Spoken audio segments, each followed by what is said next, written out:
चल बेटा जल्दी से बैठ। ठीक है पापा, बैठ रही हूँ। देख के भाग रहा बुड्ढे हैं, इतनी देर से वहां से आवाज मार रहा हूँ, सुनाई दे रहा तेरे को? सर वो मैं आपकी आवाज नहीं सुन पाया। अच्छा, आवाज सुनाई नहीं दी? कान तो तेरे खराब हो गए हैं, लेकिन आंखें तो खराब नहीं हुई ना? वहीं खड़े होकर आवाज मार रहा हूँ, 2 महीने से पैसे ले रखे हैं, सुनाई दे रहा तेरे को? ओ हेलो, ये क्या बदतमीजी है? मेरे पापा के ऊपर हाथ कैसे उठाया आपने? अच्छा, तो ये बदतमीजी दिख रही है तुम्हें हैं? और इस बुड्ढे ने इतने टाइम से मेरे से पैसे ले रखे हैं, वो बदतमीजी नहीं है? सर वो थोड़ी सी दिक्कत आ रही है, आप मुझे बस 1-2 महीने का टाइम और दे दो, मैं आपके पैसों का इंतजाम कर दूंगा। बुड्ढे ये सब ड्रामे नहीं चलेंगे तेरे अब, ठीक है? समझ में आया तेरे को? चुपचाप अभी के अभी पैसे दे मेरे, निकाल। सर मैं आपको एकदम से पैसे कहाँ से ला कर दूं? और आपको मेरी बेटी के सामने थप्पड़ नहीं मारना चाहिए था। अरे तो तेरी बेटी को भी तो पता लगे क्या कांड किया तूने, शर्म आ रही है ना अब? पापा, ये आदमी कौन से पैसों की बात कर रहा है? कौन सा उधार लिया, कौन सा कर्जा ले लिया आपने? बेटा मैं तुझे सब बताता हूँ, साहब मुझे बस थोड़ी सी मोहलत दे दो, मैं आपके सारे पैसे लौटा दूंगा। तू ऐसे नहीं मानने वाला लगता है बुड्ढे हैं?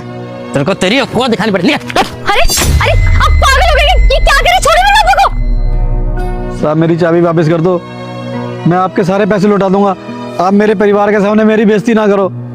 ठीक है, 2 हफ्ते की मोहलत दे रहा हूँ तेरे को, अगर तू बोल रहा है इतना तो, ठीक है? लेकिन एक बात याद रख लियो बुड्ढे, अगर 2 हफ्ते में मेरे पैसे नहीं मिले, बहुत बुरा हाल कर दूंगा तेरा। और ये तेरी स्कूटी की चाबी लेके जा रहा हूँ, जब तक स्कूटी नहीं चला पाएगा तो, समझ गया? औकात ना हो ना तो कर्जा नहीं लेना चाहिए, समझा ले अपने बाप को।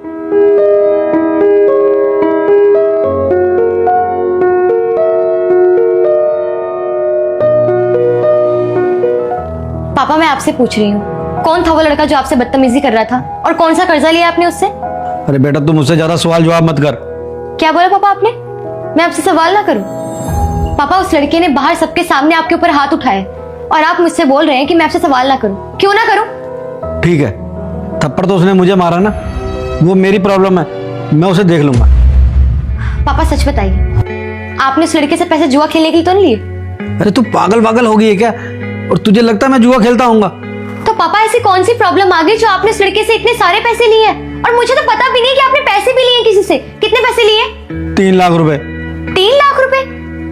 पापा ऐसे भी कौन सी मुसीबत आ गई जो आपने इतने सारे पैसे लिए हैं? बेटा मैंने 3 लाख रुपए अपने लिए नहीं लिए, वो तेरी शादी के लिए थे, और मुझे 3 लाख रुपए की जरूरत पड़ गई तो मैंने उससे ब्याज पे ले लिए पैसे। पापा आपने इतने सारे पैसे मेरी शादी के लिए लिए?